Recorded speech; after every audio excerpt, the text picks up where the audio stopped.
Vamos a lo siguiente a tener en cuenta con respecto al contexto gramatical del pasaje. Entonces, lo primero fue determinar el significado normal del texto, o sea, si se habla en un lenguaje figurado o en un lenguaje literal. Y en este tiene que ver con determinar el significado del texto en su contexto. ¿Cuál es el significado del texto en su contexto? Ya lo hice un poquitico con el anterior. Mira que a pesar de que se trata de un paso a paso, muchas veces uno se va adelantando en el proceso y lo va haciendo en la medida que uno va ejercitando o va haciendo el proceso, ¿no? Seguro las primeras veces usted tiene que ir de momento a momento, ir haciéndolo cada uno para no confundirse, pero luego ya es un ejercicio que en la medida que usted lo va realizando, así como dice, se va ejercitando, y disculpe la, la redundancia, en la medida que usted va ejercitando el método, pues luego los resultados se ven más rápidamente, ¿no? Determinar el significado del texto en su contexto. Entonces vamos a ir a Hechos y vamos a leer Hechos 3 solito, luego nos vamos a leerlo dentro del párrafo, porque en este momento solo estamos viendo un versículo. Entonces me voy saltando y de pronto para como hacer un bosquejo de lo que ha pasado desde el momento en que recibieron al Espíritu Santo. Entonces ese mismo día con la predicación de Pedro se añaden como 3.000, dice el pasaje, terminando el capítulo 2 de Hechos. Luego comienzan a mostrar cómo era esa vida de la iglesia al principio, que compartían las cosas, que se reunían, la coinonía, la comunión que había entre ellos. Luego comienzan a ser los apóstoles, los seguidores del Señor, Pedro y Juan, algunas exposiciones, algunas defensas de lo que están predicando, pero también con señales, con milagros. Y más adelante vemos también ahí que son llevados al concilio, y pareciera que como que la historia se va yendo por el lado de Pedro y Juan y de pronto de los principales apóstoles, pero no es de eso que se trata esta primera parte, sino que sigue hablando de ellos y es específico en el lugar donde lo están haciendo y es en Jerusalén. Hasta este momento se sigue cumpliendo lo que acabamos de leer también en Hechos 1:8, ¿sí? Que me seréis testigos. ¿Qué está haciendo aquí los apóstoles siendo testigos de Jesucristo? ¿En dónde? Hasta ese momento en Jerusalén. Y aquí sigue un poco la historia, ¿no? Por tanto, hermanos, escojan a 7 hombres que sean muy respetados, que estén llenos del espíritu y de sabiduría, a ellos les daremos esa responsabilidad. Entonces aquí vemos que si leemos solito el versículo, como que si es la primera vez que te enfrentas a este versículo, como que no entiendes muy bien qué es lo que está pasando. Entonces ahí la importancia de entender el contexto del pasaje. Entonces vamos a hacerlo a nivel del párrafo, de la idea. Recuerdan que la estructura de una idea está dentro de un párrafo, entonces vamos a leerlos del versículo 2.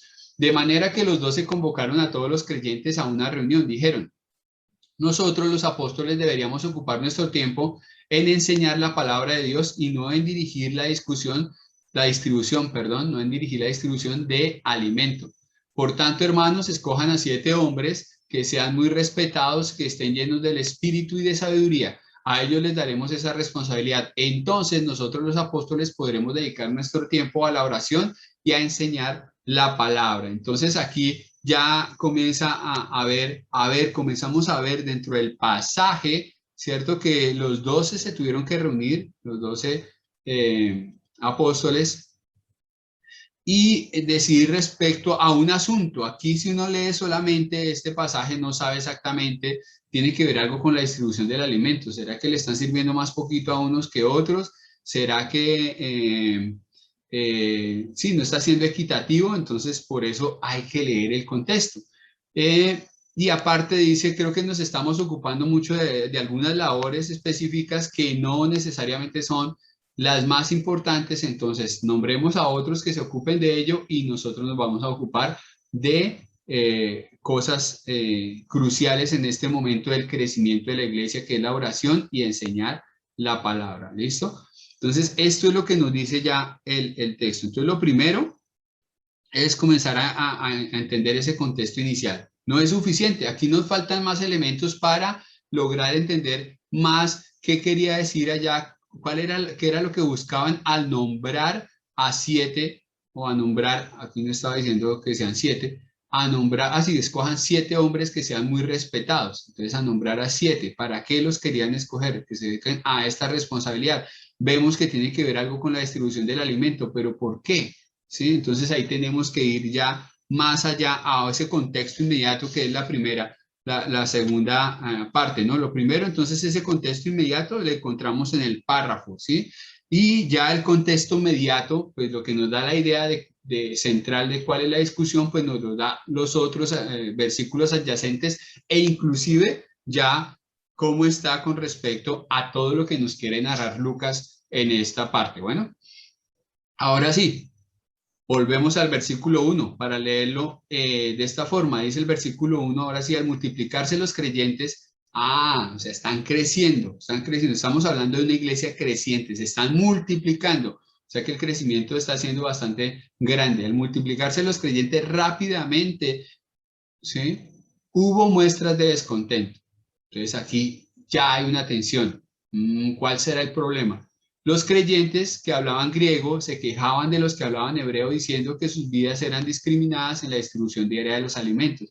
Y aquí hay cosas que entonces nosotros tenemos que ir a indagar. ¿Cómo así que habían creyentes que hablaban griego y habían creyentes que hablaban hebreo? Entonces aquí como que ya había una discriminación por el mismo lenguaje. Dentro de la iglesia se estaba viendo una pequeña discriminación, especialmente diciendo que sus viudas eran discriminadas en la distribución diaria de los alimentos. Y aquí entonces tenemos que entender cuál era la situación especial de las viudas en ese contexto. Entonces aquí ya tenemos que mirar los contextos inmediatos y nos lleva o nos quiere llevar al siguiente paso, pero todavía no quiero ingresar a ese siguiente paso. ¿Qué vemos aquí así a priori? Pues, por un lado, que la iglesia está creciendo y que hay un descontento especialmente porque hay dos grupos de creyentes, unos que hablan griego y otros que hablan hebreo, que están viendo que hay una discriminación especialmente en la distribución de los alimentos. Pero al parecer, de acuerdo también a lo que sigue allí, de lo que dijeron los 12, los apóstoles estaban ya bastante ocupados en algo importante. ¿Sí? Por eso dicen, nosotros deberíamos ocupar nuestro tiempo en enseñar la palabra de Dios y no en dirigir la distribución del alimento. Entonces, claro, los apóstoles estaban estaban predicando, estaban enseñando, pero fuera de eso tengo que estar pendiente de los alimentos y no me estoy dando cuenta si estoy sirviendo la misma cantidad de comida a las viudas de los hebreos de habla griega y tal vez se están sintiendo discriminados, ¿no? Entonces vea que esa es la situación que está ocurriendo. Y por eso es necesario que escojamos a hermanos, pero no cualquier persona. Aquí también inclusive hay unas características especiales que son importantes aún para esas tareas que nosotros pensaríamos que fueran básicas, ¿no? Que es la distribución de la comida, pero buscan hermanos respetados y llenos del Espíritu Santo y sabios, entendidos, ¿no? Interesante. Saltemos al versículo 5. A todos les gustó la idea y eligieron a Esteban, un hombre lleno de fe y del Espíritu Santo, a Felipe, a Procoro, a Nicanor, a Timón, a Parmenas y a Nicolás de Antioquía, quienes anteriormente habían convertido a la fe judía. Estos 7 hombres fueron presentados ante los apóstoles, quienes oraron por ellos y les impusieron las manos. Así que el mensaje de Dios siguió extendiéndose. El número de creyentes aumentó en gran manera en Jerusalén y muchos de los sacerdotes judíos también se convirtieron. Entonces aquí ya el contexto inmediato me da otro esbozo bastante importante de lo que es el crecimiento de la iglesia y sigue siendo allí, aunque sigue focalizado allí en Jerusalén, así que el mensaje de Dios siguió extendiéndose. Esa pequeña situación, esa tensión que se creó entre nosotros, entre la iglesia, la superamos y vamos a lo importante. ¿Qué era lo importante? Seguir extendiendo el evangelio. El número de creyentes aumentó en gran manera en Jerusalén y muchos de los sacerdotes judíos en Jerusalén también se convirtieron. Miren lo maravilloso este pasaje. Ahora, ¿cómo está este pasaje? Que es el siguiente punto. Entonces ya vimos acá, voy a salirme aquí un momentico entender el contexto inmediato, ya lo vimos, ¿cierto? Vimos los versículos, no solamente leímos el 6.3, sino 6 del 2 al 4, que es el párrafo. entender el contexto inmediato, entonces allí cómo encaja ese versículo en el tema o segmento que se está tratando. Ya entendimos un poco más la sección, leyéndolos allí desde los versículos 1 al 7, y ahora entender el contexto remoto del pasaje, cómo ancla esta historia del nombramiento de los 7 con lo que venía ocurriendo con la iglesia, que se lo resumí anteriormente, del crecimiento allí en Jerusalén, a lo que sigue, porque aquí el pasaje que sigue después de esta discusión o esta tensión que había dentro de la iglesia, nos habla ya de Esteban, que era uno de los 7, entonces por eso es importante, lleno de gracia del poder de Dios, que hacía milagros y señales. Y entonces aquí comienza a tener problemas, porque mientras predicaba, algunos hombres, dice ahí, cierto día unos hombres de la sinagoga de los esclavos liberados, así le llamaban, comenzaron a debatir con él. Eran judíos de Cirene, Alejandría, Sicilia y de la provincia de Asia, y ninguno de ellos podía hacerle frente a la sabiduría y el espíritu con que Esteban él estaba hablando. ¿Qué ocurre después de este pasaje con Esteban? Esteban, les voy a hacer la síntesis. Lo llevaron ante el concilio, comenzaron a buscarles testimonios falsos. Él da un discurso muy parecido al que da Pedro también allí en su primer discurso después de ser lleno del Espíritu Santo. Y en el capítulo 7 vemos a Esteban llenos de poder del Espíritu Santo, predicándole nuevamente al concilio. Y posterior a eso, pues lo apedrean, ¿no? Porque no, como no encuentran argumentos para contrarrestar todo lo que él está diciendo, y porque al igual que Pedro, él hace una acusación: ustedes fueron los que lo mataron, siguen siendo testarudos, sigue siendo un pueblo duro. Entonces, después de que les dice eso, les dice pueblo terco, ustedes son paganos, entonces se ofendieron y lo apedrean, ¿cierto?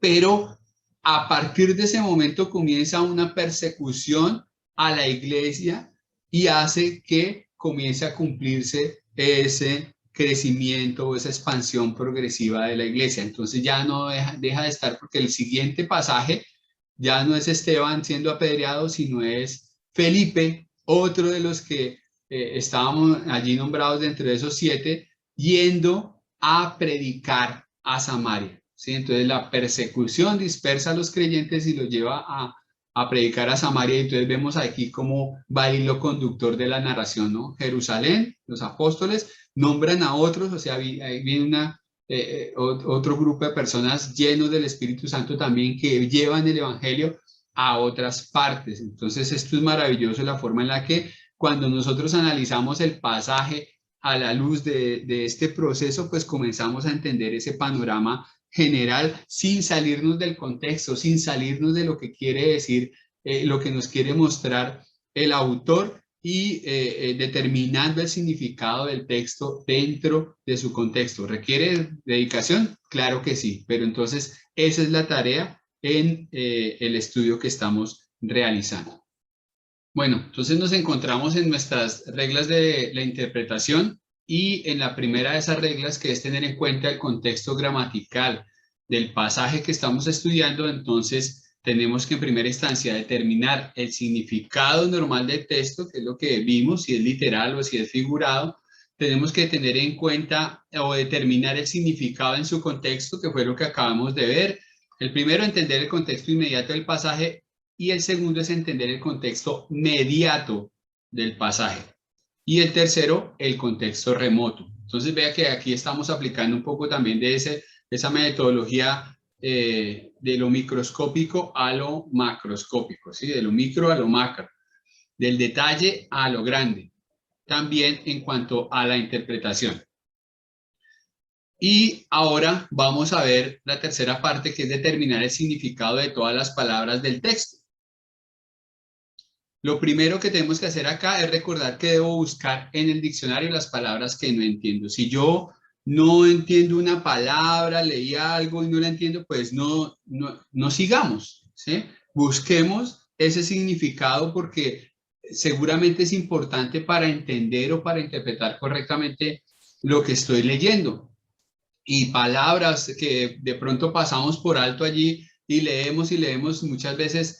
Otra vez, ¿por qué interpretamos mal, porque creemos que conocemos el significado de las palabras. Y vamos a ir allí nuevamente al pasaje de Hechos 6.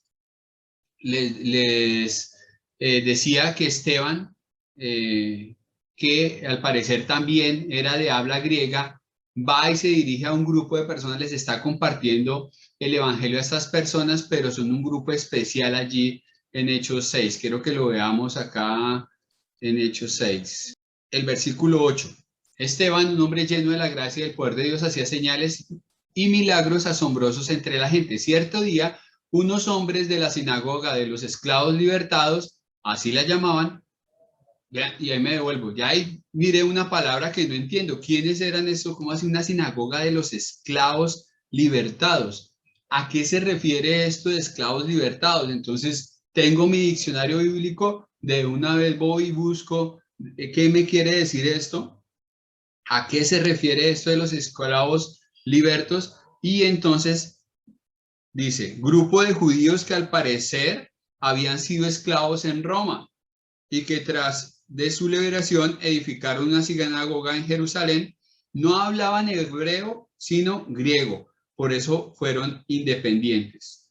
Entonces, aquí ya vemos algo especial con respecto a lo que está haciendo Esteban y a quién se está dirigiendo y por qué, por un lado, ellos están recibiendo el mensaje de Esteban. Mira, eran de habla griega. Eso es importante, eso es importante. Entonces, allí por eso él mismo se está dirigiendo a ellos, porque hablaba griego y podía llevar el mensaje a estas personas y lo estaba haciendo, como le decía allí, con señales y milagros, ¿no?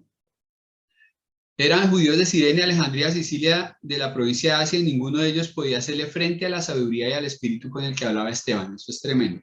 Entonces ya sabemos que es una sinagoga especial. Y seguro también se creía que, o ellos mismos creían que no tenían forma de batirla, y mire lo que hicieron al final ellos. Entonces persuadieron a unos hombres para que dijeran mentiras acerca de Esteban. Ellos declararon, nosotros lo vimos blasfemar contra Moisés y hasta contra Dios. Esto provocó a la gente, a los ancianos y a los maestros de la ley religiosa. Así que arrestaron a Esteban y lo llevaron ante el Concilio Supremo. ¿Por qué? Porque ahora, ¿quién era el Concilio Supremo? Otra palabra, ¿quién era el Concilio Supremo? Concilio Supremo también en otros pasajes se habla como Sanedrín. Inclusive si ustedes miran acá en esta versión de la Biblia, la anotación, el pie de página, el número B dice en griego el Sanedrín, ¿sí? Y entonces, el Sanedrín. ¿Y quién es el Sanedrín? Y vamos a buscar en un diccionario bíblico, en la historia, en el contexto, quién era el Sanedrín, por qué eran ley, por qué se atrevían a llevarlos a juicio allí ante el Sanedrín. Todo eso es importante en el momento de entender o querer interpretar correctamente las escrituras. ¿Listo? Y luego de ellos terminan apedreándolo, como lo vimos ahorita en el capítulo 7, ¿no? El Sanedrín. E inclusive allí, si uno mira cómo era el proceder, o debía ser el proceder en ese momento del Sanedrín, ellos hicieron, como hoy en día por ahí llaman, una ejecución extrajudicial, ¿sí? Porque se tomaron atribuciones que en ese momento del Imperio Romano el Sanedrín no tenía. Antes del Imperio Romano, el Sanedrín podía determinar quién moría y quién no al transgredir alguna de las leyes de la Torá, ¿sí? Pero en el Imperio Romano esa atribución le fue quitada y los únicos que podían hacerlo eran los romanos. Por eso, con Jesucristo, el mismo Sanedrín tuvo que llevarlo ante Pilato, ¿sí? Para que él decidiera, ¿sí? Ante la autoridad romana. Entonces vemos que aquí ellos también hicieron algo que para ese entonces no estaba bien respecto a las leyes, a la política y a las leyes del Imperio Romano. ¿Listo? Entonces no lo perdamos de vista porque más adelante lo vamos a tocar un poco. Aquí lo importante es que debemos tener en cuenta siempre que nos enfrentemos a un texto y no encontremos o no sepamos, no tengamos claridad del significado de las palabras, pues entonces, ¿qué tengo que hacer? Buscarlas en el diccionario, determinar ese significado. Es importante, lo acabamos de ver así en un par de versículos y digamos a vuelo de pájaro. ¿Listo?